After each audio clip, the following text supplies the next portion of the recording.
let's start out with just some basics. Tell me your name and when and where you were born. That's probably the most complicated question of all. My name is Dolph Smith. I'm Vita Reed. George Robert Hunt. Larry Edwards. Agnes Gordon Stark. Steve E. Mimi Dan. My name is Jameson. That's like the whiskey. John L. McIntyre. Middle name for Lust. No, it's not. Anna Maud Mahaffey. When I came here, I came by way of a number of different countries, and whatever different country I was in, my name changed. By that time I was 11 years old, and my teacher asked me what my name was, and my last name was Marco Paco Jose Fait Reese, and the class burst out laughing. And so she said, well, from now on we'll call you Murray. So my name became Murray Reese. I was born in Poland in 1940. Brandon, Oklahoma. Jackson, Mississippi. I was born in Memphis. Born in China. Baltimore, Maryland. I was born in Memphis, Tennessee in 1933. July the 6th, 1940. 1934. 1911. Oh, I was born on North Manassas at my father's home house, and I grew up there, even there until I married. Went to high school and grammar school at Manassas High School down the street. My grandfather was a sharecropper. I was born on a sugarcane plantation in Louisiana. My father was a conductor on the streetcar line. As a toddler, I thought that was really remarkable. The city dump was only about a block and a half away from my house. My first oil paints came from there in pastels. My brother and I, my older brother, would play Indians, and we had forts, and we got up from behind our forts and shot arrows at each other. And my brother was a good shot, and he hit me right there, right between my eyes with an arrow that bled profusely, and he was scared to death, and he rushed me into the house. And my little brother I hit with a baseball bat, and I rushed him into the house. My father had a talent for drawing. He could draw horses running and so forth that just amused us children, you know, tremendously. Very few people can draw a horse, a running horse, that looks like a running horse, you know, and he could do that. My dad used to run an upholstery shop, and I used to get blocks of wood, and he'd say, Luther, I'm going to teach you how to make something that you will make money in your whatever. One day I made a letter opener, and he made me sit there and just grow the patience that it takes. And I'd be, Dad, is this right? Dad, is that right? Just keep on doing it, keep on doing it. And by the time that it would finish, somebody would always tell me when I would win the little contests as a Cub Scout, his daddy did that for him. And I'd get mad. Oh, I did that myself, you know. And one day, one of those letter openers sold to somebody wealthy enough to say, hey, put this in his bank account, and it sold for $50.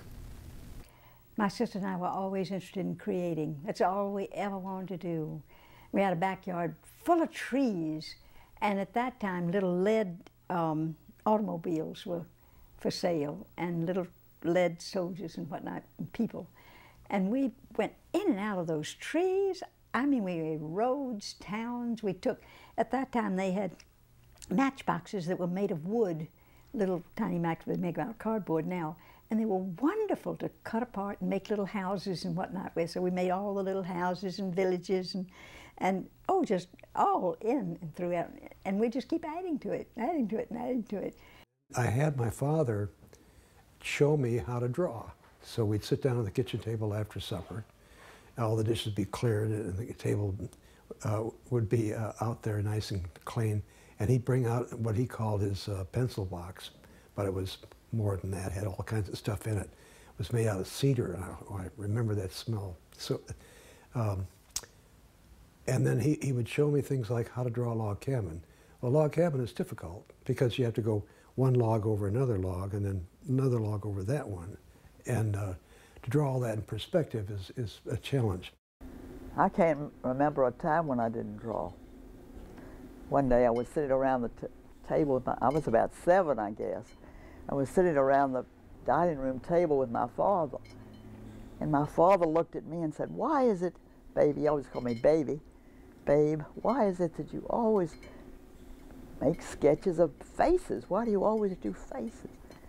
And I said, "Well, Daddy, if I put a couple of eyes down, I've got a companion right away." As a young person growing up, my mother would bring magazines with images in those from the big house where she worked, you know, and that's where I fell in love initially with Picasso. Around the corner from where we lived, there was a drugstore, and the druggist saw me riding around on my bicycle, and he asked me to deliver prescriptions to people who couldn't get out. And there was a camera in one of the shelves he let me have, and I came with instructions, and I taught myself how to process film, and so I started taking pictures. And in high school, I took pictures for yearbooks and things. The only thing I can remember about high school was getting A's drawing frogs in biology. We didn't have art in high school or grade school or any part of school. There was not an art class at my high school, junior high school, elementary school, anything. There was no such thing as art in the schools, no such thing as art in the town. That one exception was that in this little town, there was an original work of art in the post office. I would volunteer every day to go get the mail because I had a chance to look at that original work of art. Thought it was the greatest thing in the world. Actually, Lily flew from California to here in Memphis. From Memphis, taking the bus down to my uncle down in Greenville, Mississippi. When I go to school, of course, you know that I can't speak English. So I don't go out playing with the children. So I stay in the class just drawing. I grew up in what you would call a country, but you know, maybe had 4 acres around it and a big woods behind the house. So that my whole life, when I would come home from school, I don't think I ever did much homework, which was bad because I went to a very hard school. I would go and I would walk in the woods, and in the spring I would plant.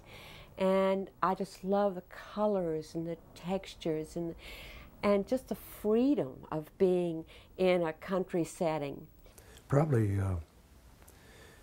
as young as age 12 is when I first had the idea that this was my occupation.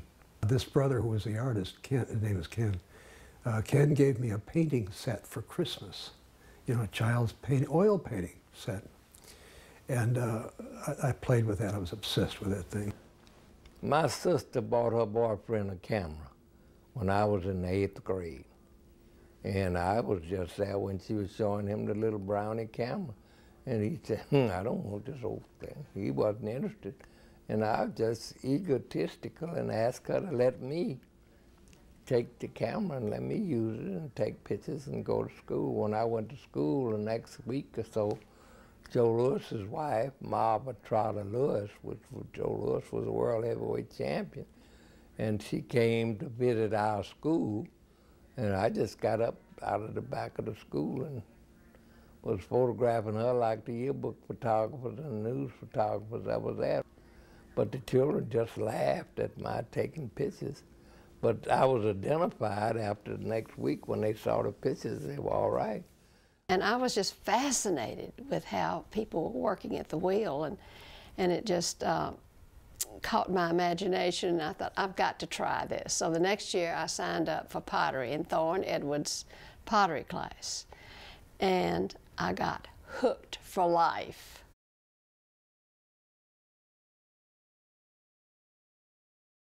I was told about the school that had opened on Orleans and Adams. Miss Rosa Lee, I believe her name was, had donated the school. It was a free art school, and I used to go there after school when I was still in high school, and on Saturdays I made my first jewelry there. I can't believe that I ever got a flame hot enough with a blowtorch to make a piece of jewelry, but I still have the piece of jewelry to prove it. My father was in Memphis working on a pipeline, and I came to stay with him. I would take the car and drive around town, and one day I drove down Adams Avenue and saw this Victorian building. I'd never seen buildings like that before. And there was a sign over the door that said, the Memphis Academy of Arts. I stopped the car, I got out, I went in, and I came out a registered student. I went to Cornell to be an architect after 3 years at Deep Springs, and the class in modeling was required for the degree in architecture, and I just took a shine to sculpture and changed my major. Because my mother and grandmother were painters, I think they encouraged me in that direction, and they sent me to Saturday school at the Memphis Academy of Arts way in on Adams Street. I spoke to an individual who was also a member of the football team. This fella encouraged me to go to the head of the art department. He gave me the opportunity to declare myself as an art major. My becoming a photographer was because I was in the military. I went to major in business administration. It was just awful, and I just made a fool of myself and was finally asked to leave and went into the military. On an island like Saipan, with no business at all on the island but soldiers, and I'm taking pictures. We just built us a little cabin and used that cabin as the battalion photo lab. We had to bargain with the men in the Air Force photo lab for film, paper, and developing supplies. And we traded beer for supplies. I had to take a Morse code key and through a series of dots and dashes, learn a code system which translated through sound to make an image, like da-da is A, da-da-da-dit is a B. That was my first experience of understanding that you could take your hand and through learning a skill, a sensitive touch skill, you could make an image. And it could translate. It could be received by somebody else. You could send it to somebody. So, because an artwork is nothing until you send it to somebody. I was in a life drawing class, I remember. The female artist wore a bathing suit, and the male artist was nude. That was my first encounter with nude models. It was sort of shocking for a little girl from the southern plains of Oklahoma. I began to paint these kind of abstract expressions. From what little I'd known, I'd never seen an original. I'd only seen a few things reproduced in some art magazines. And it really just blew the minds of this painting teacher I had. He just absolutely couldn't understand what was going on. As I got deeper and deeper into this abstract expressionism, they just gave up finally. They said, we don't know what you're doing. We don't know what this is all about. We'll just leave you alone, let you do what you want to. So I did. I went out with my brother Tom so often when he was doing watercolors, and I would just sit there, and I finally thought, well, why don't I just fiddle around with it myself? So I started. Since I didn't have any really formal training in ceramics, I really established my own aesthetic values, and I've stuck with that, and that's what made my work a little more different from the run-of-the-mill work. It may not be good, it may not be as good as the work you're seeing, but it made it different because it was completely what I was making. Mother, there's an art school in Memphis. Would you, and I can't get home in time. I'm coming home on a troop ship, and I can't get there in time, but would you go down and register me at the Memphis Academy of Arts? She went down and enrolled me at the thing that became my life, at the place that's become my adult life. I soon realized that commercial art was not what I wanted to do. I took my first painting class, and that that was it. I knew that's what I needed to do. Another person who of course meant so much to me was Georgia McHenry, with whom I took jewelry. And that was my major subject. We formed a very close relationship, but she was a wonderful teacher. The summer of '34, I guess, yes, I went to Mills as an assistant. My title was an assistant to Alexander Archipenko, who was one of the big names in the early part of the century as a modernist.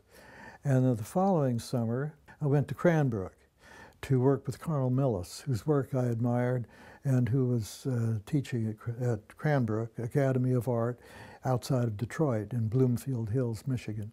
When I went to graduate school at Rhode Island School of Design, that was Harry Callahan, and he taught by not teaching. And ultimately, the good students found their own work, found their own voice, and found their own way of doing it. That was my junior year, and I took an oil painting class from George Cohen. And this guy was so profound. He had so many great ideas, philosophical ideas. He refused to show us how to paint, even though it was a painting class, because he felt that art was a development of ideas, of philosophies, and personal individual feelings, discoveries that one made on his own or her own. He inspired me to live a fuller, richer life than just academic illustration.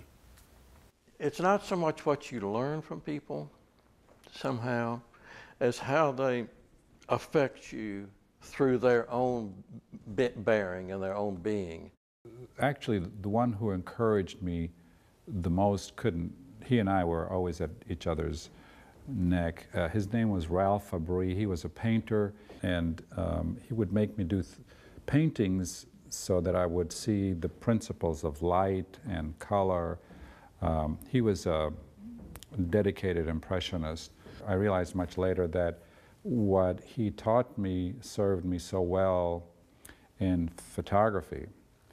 Georgia told me, "So Luther, as small as you can see it, make it anatomically correct." And that's what I would try to do with small tools that I made myself. John McIntyre was instrumental in saying, take this piano key and temper it up to here and make your tool or carve yourself something so tiny, and we'd sit up and we'd make tools. Fun thing.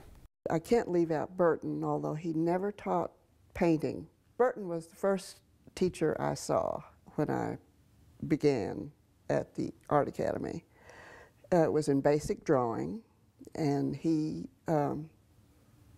had some cylinders and cubes and things on a table, and he emphasized visualizing a center axis so that you could get, you know, things symmetrical that were symmetrical, and this was to be done in line only. And I remember doing that just as long as I could until I was very bored, and I thought, I'll do some shading and I'll impress this teacher how advanced I am.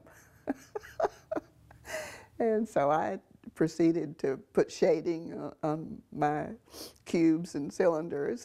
He came over to me and he sat down and he said, "Oh, I see you're interested in light and shadow." And I said, "Yes, yes." He said, "That's really good." But he said, if you just put shading on a poorly drawn form, all you have is a bad drawing with shading. So, best lesson I ever learned in my life. If I had $1 for every failed piece that I've broken up through the years, I'd be loaded.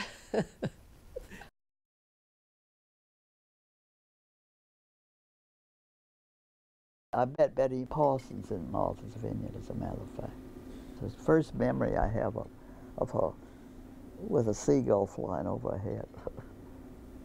She said she wanted to give me a show, and I said, "Well, that's wonderful," and I had a show. I was scared as hell. I just remember one very interesting incident. there were those Kakamona things were hanging on they were hanging on a curtain in the Betty Parsons Gallery, and she had a lot of paintings behind there, you know. And Jackson Pollock, he came and he had to take my paintings off the wall, no, off the curtain on the opening, and that really was something to get back to show the people in the Modern Museum his work. That was really, that stood out. Were you friendly with most of the artists, like at the time that you were showing with? Yeah, I got, you know, the men I got. The men, we went out one time with about Reinhardt and a few other guys. And we sat there and he said, "Hey, you're one of them, you're wild." Said to me, "You're one of us, you're wild." Oh my That was God, supposed to be that was a great compliment. Say you're wild. When I first came to Memphis, they had never, well, they had photography exhibit at the Brooks, and it was the camera club would show, and it was a lot of pictures of flowers and birds. There was no place to exhibit for younger or contemporary artists. Those were the days when there were no galleries, we just put work up where we could. I was telling Vita this the other night, the first time I was able to show some of those was in a sandwich shop in downtown Memphis. And that's how you had to do back in those days. By the end of the 70s, mid-70s and the end, I was one of a couple of other people who organized these upfront exhibitions downtown. And all of these people, these artists from the Art Academy and from Memphis State and from New Orleans and from St. Louis that I knew, came into town and would spend days installing their exhibition, you know, and it was not school sponsored, and I made sure that there was no help from any school, the Academy or Art Department in Memphis or anything at all, that we were independent artists out there in the community. But there were always individuals in Memphis who followed a different drummer, put it that way. And I think they always have been, always will be. And I think it was because of my theater experience where we all worked together that I was so anxious for this experience to exist in Memphis, for there to be shows where the woodworkers were there and the potters were there. And so we formed the Memphis Association of Craft Artists, which is affiliated with the Tennessee Association of Craft Artists. And because we got the group formed here in Memphis, the Pink Palace Craft Fair was organized because of us. Back in the late mid-'80s, there was a reawareness, a resurgence in African American art. African Americans got involved, interested in art again.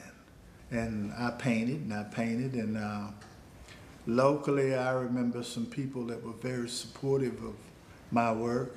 When I first started painting, I guess I'd been painting about 3 or 4 years, one of my clients said, "Billy, do you know what people are saying about you?" I said, "No, I'd love to know." And they said, "Don't have Billy Price do your child's portrait unless you want them barefooted." Because I did them all barefooted. I like it when people react. I don't care how they react. I like for them to react. I don't want it to just be something pretty on a wall. And I did a show at the university when all this kind of stuff was going on, and I had a thing on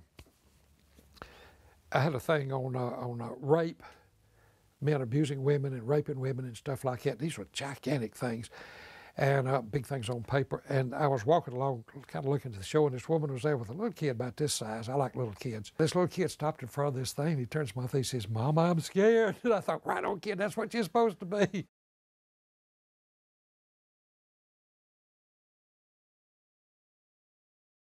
Very early on, for one reason or another, mainly because I had some real good teachers, I decided I wanted to be a teacher. And I've never regretted that. My father taught me, and it's part of just teaching and training that I got from school. You deal with, is it true, does it hurt, what good does it do? And photographer, good photographer is one who deals honestly in business. A teacher will impart inspiration like George Cohen did. He never showed us how to paint, but he made us feel like we wanted to. What business in this world do you go into your studio and work and make a piece of work and you learn something, wow, and the next day you go into the classroom and give it away, give it to a student? I had done so many different things in my life, what I call reincarnations. I was in my 60s when I began to teach. At Shelby State, it was very challenging for me when the first day I went into class and realized that many of those young men in that class, these were not studio classes, these were art appreciation and humanities, had just come back from Vietnam. And standing before those young people who had gone through all of that tragedy and were coming to get an education really made me feel that I had a job to do. I wanted to impart to my students was the thing that Burton Callicut taught me. You got to get it right. You can't cheat. I didn't consider it cheating. He didn't either, but it's like skipping several steps to get to an end result. The result's not going to hold up if the foundation is not there. I had this idea that if I could teach the students how to paint like me, I would be imparting something of value to them.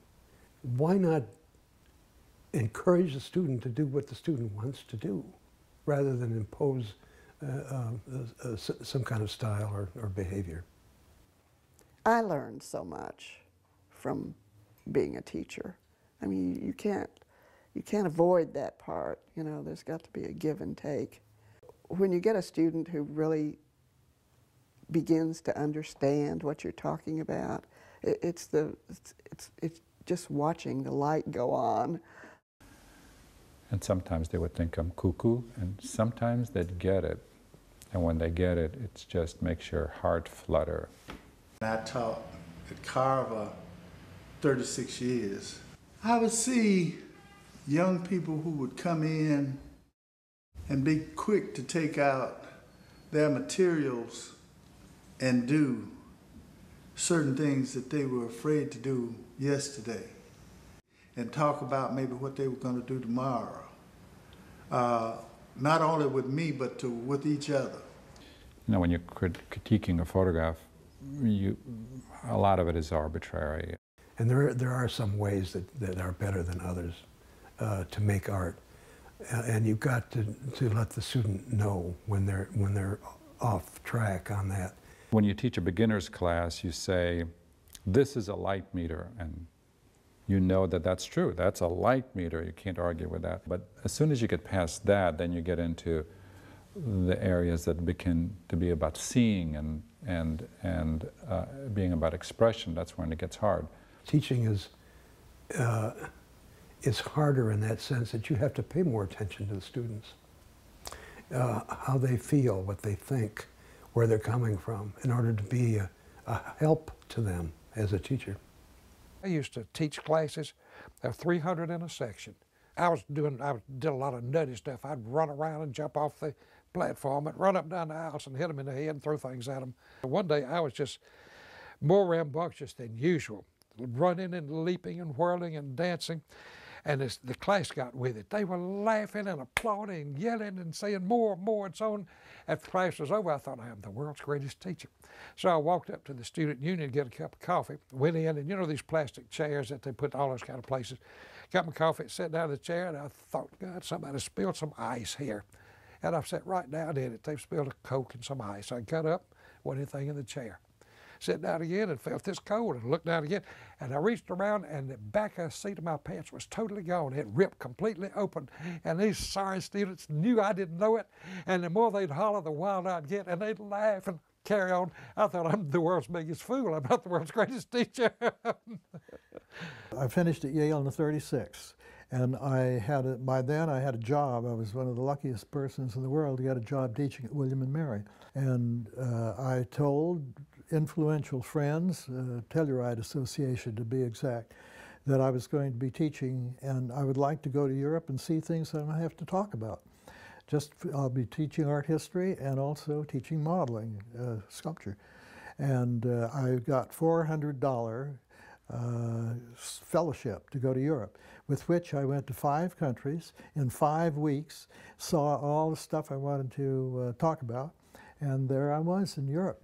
My peers as students and the teachers were all just sort of one. We were all working together for a common goal, and that was to learn, to learn, to learn. So I didn't find any difference when I became a teacher alongside my teachers. The place is literally my home. My life has been shaped by the Memphis College of Art.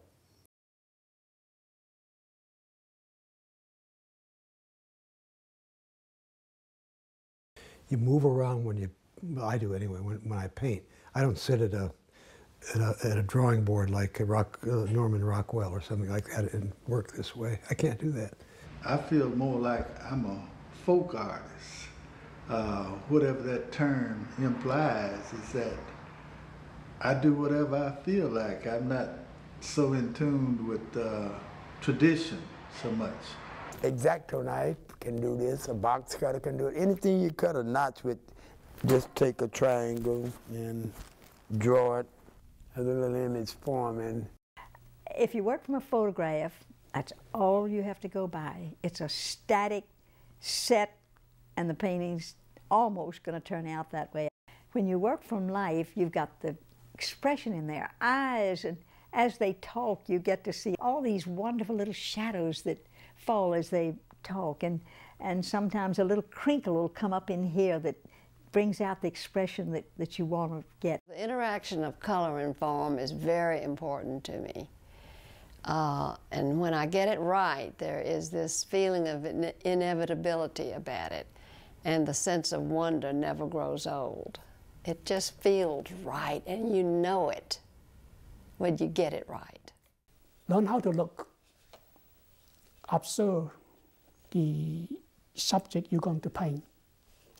And if you could close your eyes, they'll see what you observe, then you could paint it. You know, when I was a painter, I'd take paint and throw it over my shoulder, hit the canvas, say, oh wow, there's something we can start now.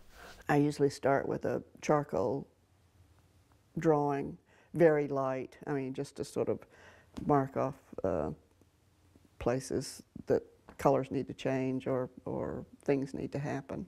You get into the painting, your whole body gets in there. And I lay the painting down horizontally and then kind of flush water or paint or color into that water and then watch it do things. And then I would pour, and I would just pour until some kind of act of nature made something that then I could add something to later on. I might start with a charcoal and paper, but very quickly get into 3 dimensions, because that's what it's going to end up as. Art's always hard for me to do. I don't think I have any natural talent at all, but I've got ideas and I'm willing to work hard at it. You know, there's nothing dramatic around here. There are no mountains. There's no there's no Winslow Homer seascape. There's nothing bold and big other than the sky. And so I had to invent some things. One day in the spring, I looked out my studio windows and saw all these wonderful leaves unfolding and blossoms unfolding, and I had these thin slabs all rolled out, and I just, on an impulse, I just cut 3 leaf-shaped pieces, and I had made a press mold, and I put the pieces in, overlapping them, and made what became my first, I call it a leaf bowl. I wanted to invent things just as startling and new as nature herself does. I returned to the landscape and began searching for a way that would make it my own. I wanted to say something about being in awe of nature. Why keep trying to get more skillful when you can collaborate with nature? Well, my friend Marie Taylor would say to me, don't use any synthetic junk, you know, that you buy, because it's just synthetic. I'm going to give you this wonderful dust from my sculpture. So she gave me a lot of her, you know, really dust from the real... Like marble dust? Marble dust, silver, whatever was in little things that shine and all things. So you just kind of let your imagination go and just do what seems to come to you as you're painting. Sometimes you have to explain it, but if you have to explain it, then that's no good. In other words, paint from your heart and from your mind. And that's what really makes your life as an artist so interesting. You never know when you will create that piece that's going to be just the best piece you've ever made. Sometimes I look at the poem, I might reach back to say there is something that I want to see, a planned piece that you study to plan to make exactly what you draw.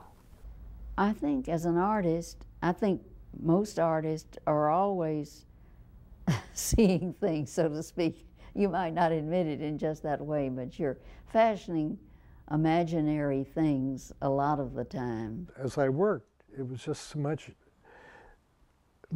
more meaningful to me to have it leave more to the imagination. If this is the way I see it, this is the way I see it, and I got a right to interpret it the way that I see it. Abstract does mean something to me, always means something, and when it doesn't, I know it, and I'll keep working on the painting until something happens, it comes alive. It's like starting anew, which is challenging but exciting. So every time it's a trip to an unknown place of some sort. I always was curious about how we really see things, and the appearance of things, and that thread follows through all the work that I do. It's the eye that creates.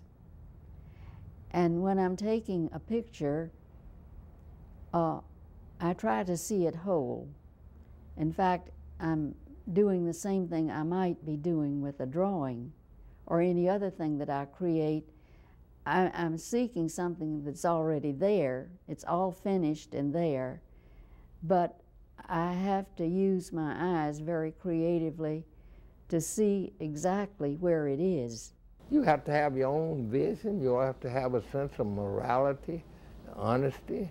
Is it true? Does it hurt? What good does it do? A philosophy of making pictures, but not just trying to, nobody can tell you your moral character gives you the qualities to be what you is and not what you ain't. My father said that, because if you ain't what you is what you ain't. But you know, making art, this is my life, this art here is my life, and it's not all of these life history things. I mean, people do that, I mean, so what? But when you're an artist, when you're a creative person, you reach so much deeper and into meaning. The meaning becomes broader and deeper, and you know you're where you're supposed to be. The mind is a wonderful thing. And if you will reach in, you will dig, the deeper you dig, the more interesting they come out of you. You don't even know how much you know until you start digging. The same way in the painting. You don't know how much you could get out, not just one painting, but several paintings on the same subject. The more I dig, the better I get. There are moments in life when you see this reality of things, and there are moments when you really get a glimpse of the main pattern of life. And it's sort of a golden thread. When you're inspired to paint, you have it. You have it when you're in love. There are moments when you have it, and that's the golden thread to me. When I got out of the Army and went to school, Burton Callicut was my teacher. And then Later on, we became colleagues because we were teaching together, and then we became good, dear friends.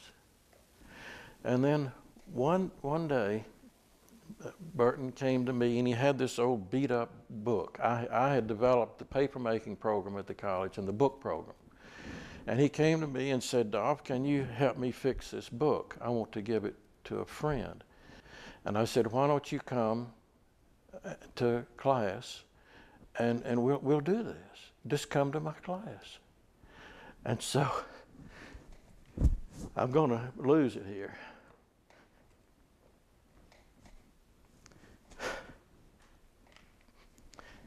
He showed up bright and early on the day of the class, and he had his portfolio under his arm, and he had his T-square, and he had his little beret cap on, which I have right over there. They gave me that when I retired.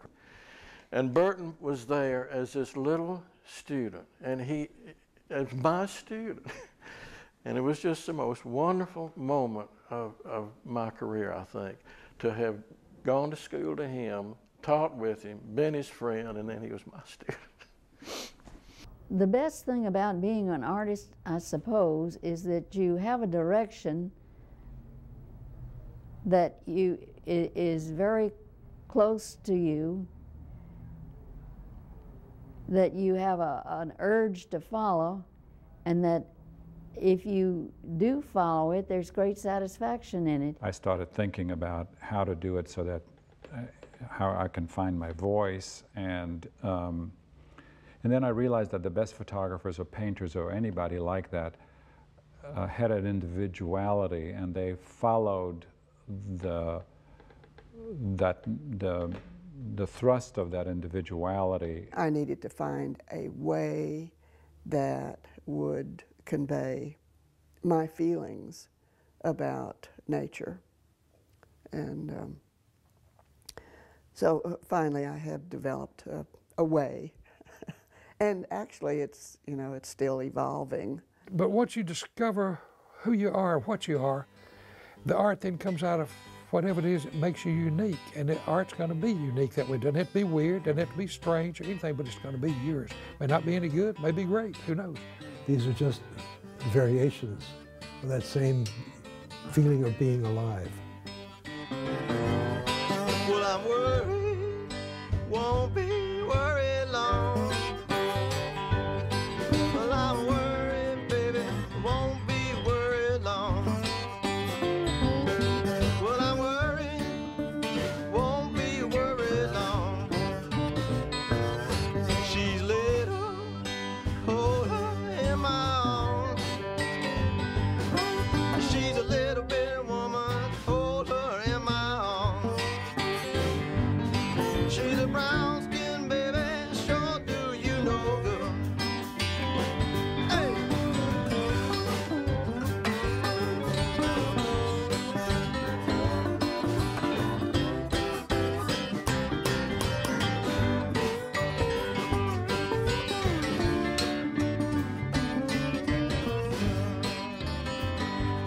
She wishes